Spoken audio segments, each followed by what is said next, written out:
première chaîne d'infos et de divertissement people sur le net. Bonjour chers amis internautes, bienvenue sur People TV, votre première chaîne d'infos et de divertissement people sur le net. Mbokk téléspectateurs yi ñu ngi leen di nuyu ku nekk sa tur ak sa sant tey nag ñu ngi fii ci Bourguiba fas yéene seet si benn dame boo xamante ne dafa bëri salañ-salañ su ma waxee dame boo xam ne dafa bëri salañ-salañ kenn dootu ko présenté ci biir Sénégal kooku mooy Kira nañ dem xool seeti Kira.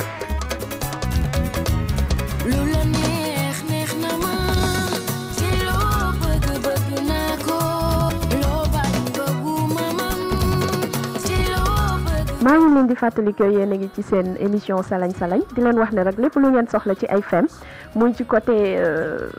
solu ci côté ay fem jigéen ci biir néegam ci ménage am ak nu mu mën ci demee ci côté góor nag ak ci côté jigéen mën ngeen ko am fii ci seen émission ku bëgg bokk tamit ci émission bi da ngay def www.peopletv.tv ñu tey nag ñu seet si Kira mu bëri fem loolu fas yéene ñoo woon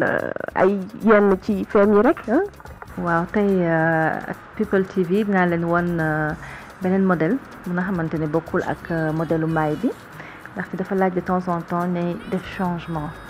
bi dafa baax te du tere beneen yoon na delluwaat ak sa beneen modèle maay mais bii modèle européen bi mu leen di woon ñu ngi koy tuddee c'est un déguisement la ménagère et dama koy conseiller aux femmes ñu koy sol seen biir néeg pour ménage sooy ménage sa biir néeg dafa am nooy ménager su ko defee waa ji su la ñëwee bett dafay gis ne que sama soxna si kat jekk na donc comme vous le voyez c'est un modèle en noir et blanc tablier bu ndaw bi ci kanam la petite cerquette danay coquette ci li ñuy solo su ko defee na nekk nag di ménage di fobeere di bale di def sa rangement waaye ji su la gisee day am plaisir di la xool di la contempler di la ne waaye yow bii ban la nag na ne ko bii moom mooy na jox ko sa tur bu la neex mais en vêtement sooy ñëw di ko jënd tu l'appelles la ménagère parce que déguisement la dafa laaj ne créer ay changement di sol ay affaire xamante ne waa ji daf koy def reetaan daf koy ree mun ne vraiment sama jabar ji foo ko fekk daal mun ni innover mun ni bëri ay façon parce que damu la gisee ci biti na bëgg sa bopp solo bu mu rafet ba mu bëgg la dugal la ci këram il faut que na ko ñu di ko won ni na bëggee sa bopp ci nooy téye sa kër ak nooy solo sa biir kër lii ay solo biir kër la ci biir particulièrement su fekkente ne y a des enfants mun na ko solo sa biir néeg s'il y a pas d'enfants mun na ko sol doxantoo ko ci appartement bi def sa rangement mu ngi am nu mu lay gisee. la ménagère bi moom boo koy sol xanaa bésu dimanche nga koy sol. bés boo disponible rek ak xam ne nag monsieur il est à la maison dafay dem juste à côté et il revient nga defal ko surprise bi nag. yaag moom kese. ñeen ñaar kese. mais est-ce que Kira yaa ngi def ay défilé aussi. waaw dinaay def ay défilé suñ ma invité ma def ay présentation def naa défilé récemment même sur Abidjan foofu laa jóge nii bokkoon naa ci benn événement bu tudd 6 mois bokk naa aussi ci Afrique Fashion et à Dakar aussi dinaay bokk dans différentes manifestations ñu invité ma soirée de gala yi ma présenté. bëggoon naa la laaj aussi ñan ñoo lay faral di défilé sénégalaises yi wala yeneen. J'ai la chance que j'ai beaucoup de Sénégalaises qui défilent pour moi, avec des étrangères aussi, les Gabonaises, les Camerounaises. Elles aiment beaucoup le métier du mannequinat et elles apprennent. C'est des personnes qui sont très professionnelles et ñu gis ne la manière bu may présenter la lingerie dafa yiw parce que foo ma fekk maa ngi am souci di nëbb les parties intimes maa ngi am souci bañ mu nekk lu xamante ne day agressé nit yi. et loolu moo tax mannequin seen bopp dañuy wóolu suñu xam ne dañuy am défilé elles se sentent rassurées parce que damay tenir compte lu bëri du ma bëgg seen benn cër di génn. est-ce que donc des fois ñu ko xamul mën nañu sol am nañu démarché parce que sol ko comme tous les vêtements c'est pas possible lingerie dafa laaj nay dox bu yéex donc souvent mën na am côté poitrine mu am luy feeñ et là automatiquement elle le corrige. d'accord est-ce que liggéey bi aussi mi ngi dox bu baax. liggéey bi mu ngi dox mais dafay am ay saison day am ay saison surtout par période été day gën a dox et il y a d'autres périodes dafay calme comme tous les métiers actuellement il y a des jours nga xamante ne day neex am ay période xam ne c'est assez calme. ok d'accord mais je voudrais savoir aussi képp ku bëgg ñëw pour nga defaral ko fan la lay joindre. alors képp ku bëgg mag defaral ko ay création particulière parce que je fais également des modèles vraiment sur mesure dañ may fekk à ma boutique à Liberté 1 même alignement que Stade Marius Ndiaye comme mun na ma woo également sama téléphone c'est le 76 698 72 79 wala na yónnee ma mail ci sama boîte mail à création@kira@gmail.com. mun nañ gis également des articles où y a mes contacts li ci mën nañ ko jël foofu. yow yan période ngay faral di défiler fii ci Sénégal. Sénégal nag malheureusement les événements ne sont pas fixes ku nekk ak période bu muy organiser dañuy gis ku bëgg a organiser jékki-jékki repousser la date man par exemple j'ai déjà fait mes 2 éditions à Sherazade et Terrou-Bi mais ma 3e édition organisée guma ko et parallèlement à ça je fais également mes défilés privés su ma amee sama collection damay woo ma clientèle pour ñu ñëw xool lañ ci neex. est-ce que tamit say modèle da nga koy def ci journaux yi di ko jaay. dañuy may wone quand les gens veulent faire des interviews et quand on veut faire aussi de la publicité dañuy jël une page d'insertion pour di ko wone donc il y a des magazines en Afrique Abidjan ak le Burkina qui nous montrent dans leur magazine et en France également Canada aussi seen magazine dañu ñu wone aussi. nit ñu weex yi aussi bëggoon naa xam ndax parfois dinañ fi ñëw di jënd si parce que ñoom tamit léegi dañu jonge de on dirait. dama kontaan ci nit yu weex yi parce que ñoom duñuy avancer ils ont compris que ñu ñuy sëy ak nit ku ñuul il faut ñuy fekk ko ci aadam ba ci seen aada biir néeg duñ ko ciy fekk j'ai eu des clientes qui sont mariées à des Sénégalais mais dañuy ñëw jënd des fois seen jëkkër ñoo leen di indi pour wan leen que lii daf leen neex ñu tànn le modèle ensemble et puis mu koy sol. Les modèles yi attirer la femme européenne elle-même bokkul ak li attirer la sénégalaise c'est pas la même chose parce que chez la femme européenne ça c'est un produit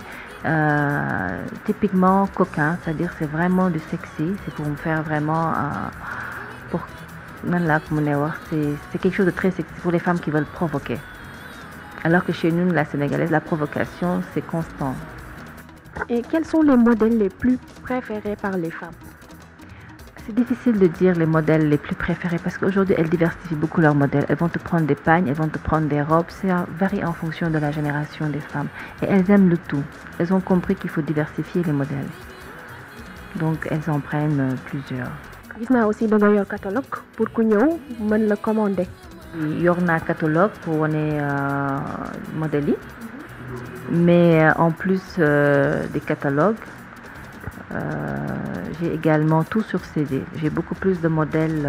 sur CD. C'est là-bas où je montre carrément tout ce que j'ai déjà eu à créer chez Kira. am nañ beneen modèle bu ñu mën a xoolaat. dinaa leen woon beneen modèle bu leen di neex lool ndaxte jamono tey ji suñu borom kër yi tey fois dañuy déconné boobu nag su waaj di déconné di géej di teel a wàcc boobu laa leen di wax nañ sol ko pour di ko accueillir ci bunt bi. ni nga koy coincé daal ma. exactement loolu la koy sol pour wan ne ko tu n'es pas contente waaw. loolu de c'est important bon moom yàkkamti nañ koo gis na gaaw boog. d'accord. ñu ngi leen di fàttali que yéen añ toujours ci seen émission salañ salañ ñu ngi fii ànd ak Kira borom salañ salañ bu bëri nañ xoolaat beneen modèle bi. waaw modèle bi mu leen di proposer mooy modèle bi nga xamante ne moom lay recommander les femmes suñu kontaanulee kër ndaxte day am ci sëy ñaareel bi moom tu n'es pas contente au lieu ne waxu bu rëy nag danay solu rek waaye xam ne déguisement bi soo ko solee rek mooy kontaanoo donc soit na solo ko ci biir néeg bi. ou bien na solo ko fekkente ne yéen rek a nekk ci appartement bi et su ñëwee na recevoir ko ak tenue boobu. ak ñàngal wala ak ree. dafa laaj na ñàngal nag soo koy sol. tenue bi maa ngi koy tuddee déguisement policière la policière. Déguisement la bu nga xamante ni c'est tout au complet ba ci bâton bi ngay téye entrée. Donc comme tu vois c'est un déguisement bu nga xamante ne dafay génne féminité de la femme tout le temps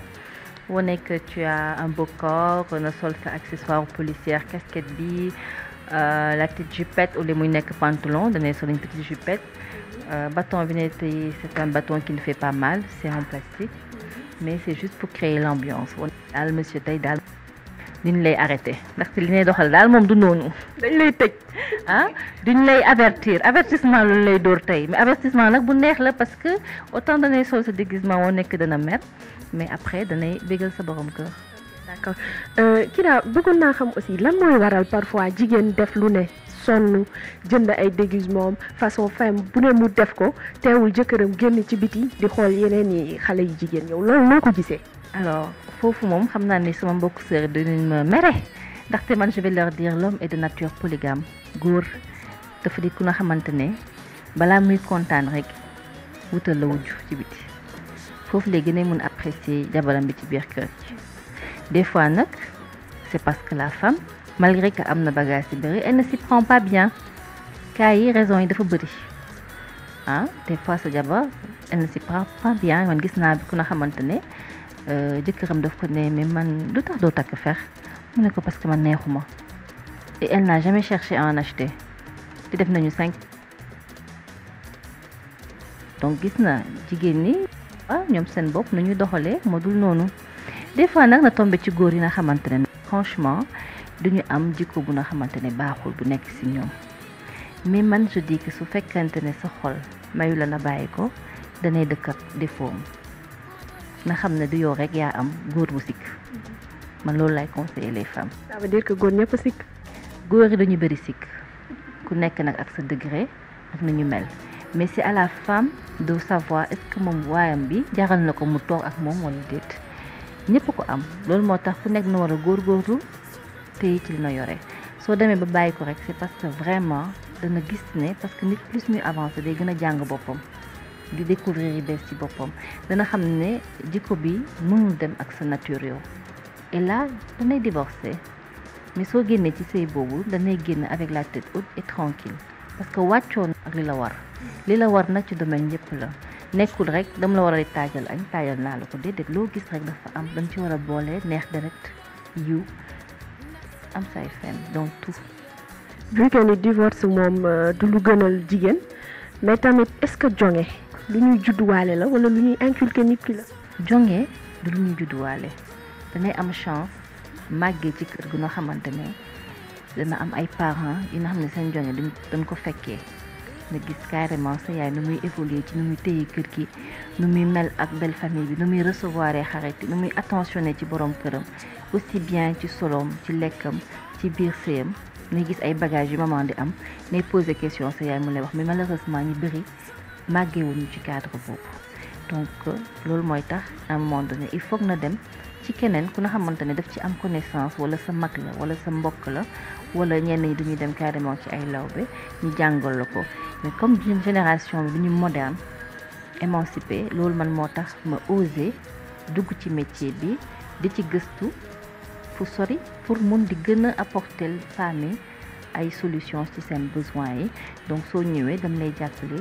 encadré la expliquer la yëpp lu nga xamante ne daf la bloqué pour na gën a mun góorgóorlu téye sa sëy correctement. d'accord tey buñ la indiloon jigéen boo xamante ne yii yëpp xamu ci dara mooy sama genre gi rek nga xam ne soxo la ñu xam naka ngay def ak ñoom. alors ay niveau la su fekkente ne elle se prépare pour se marier xamul dara ay niveau la parce que avant toute chose il y a d'abord l'hygiène bu jigéen war a jàng après l'hygiène na war a travailler état d'esprit parce que sëy du am bagage rek dafa laaj na forte psychologiquement pour na mun nangu yenn problème yi su ñëwee nga koy supporter di dund ak moom du la tere mais épanouir di joxe la femme heureuse la femme qui donne de la peine malgré que jëkkëram jox ko dépense bu doy malgré que son mari fait la cour mu am volonté di ne man damay defar sama kër bu mu baax damay nekk une femme bu xamante ne ku ma gis dana xam ne je suis épanouie loolu dafa laaj vraiment na travailler sa état d'esprit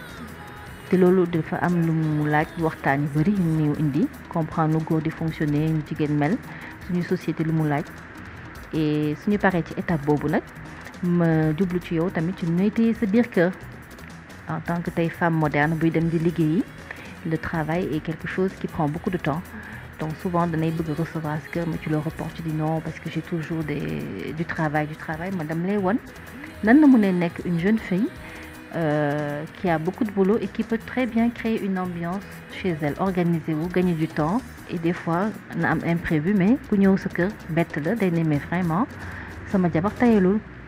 est-ce que loolu tamit mën na nekk parce que tamit xam nga liggéey dafa metti de 8h à presque 20h ngay duggaat sa kër ci jigéen boo ñëwee est-ce que di nga tal sa jëkkër toppatoo ko xam nga da ngay bëgg ñëw rek sangu tëdd nelaw. loolu nag sama liggéey nekkul rek waxtaan dafa laaj ne gëstu lu bëri di am sa expérience bopp parce que man jaar naa ci xam naa ci dara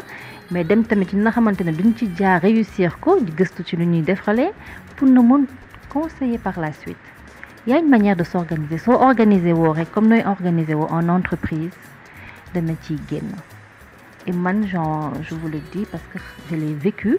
et je m'en suis très bien sortie du domaine bobo, machallah. Donc, c'est quelque chose que si tu l'appliques par rapport à ce train de vie, tu peux t'en sortir. Tu peux organisation, le nibri, de ñuy dégg organisation, mais organisation. dafa am lu bari lu mu laaj ci biir donc sooy ñëw ñuy waxtaan dama ci xelal lu bari na jël note na xam ne sa kër soo ko doxalee doo coow si sonn suñu paree nag sànq dañ ma coupé suñu paree ci affaire nu ñuy tëyee kër nooy gagner du temps te sa kër day rafet togg yi di baax sans qu'on ait l'air d'une personne paresseuse dam lay jàngal nag ci biir néeg bi soo nooy préparé woo parce que hygiène bi du pour biti bi rek si biir néeg dafa laajal yeneen hygiène et en fur et à mesure ne évoluer sa âge dafa am yooyu yokk ci sa hygiène. dama gis ne yow Kira da nga spécialisé wu ci conseil jigéen ñi mais góor ñi aussi doo leen conseiller parce que sëy ñaar la tamit de. ñaar la wante gis na balaa ne ak ki ku góor ki yow wàccool la war ba pare te jigéen lu ko war dafa bëri di bokkul ak góor dinaay waxtaan ak góor yi parce que petit à petit ñu ñuy ñëw di bëgg a xam nu ñuy def pour gën di bégal seen jabar dañuy gis ne que elles sont pas heureuses dañuy def mais elles ont un comportement bu wane ko kontaanunu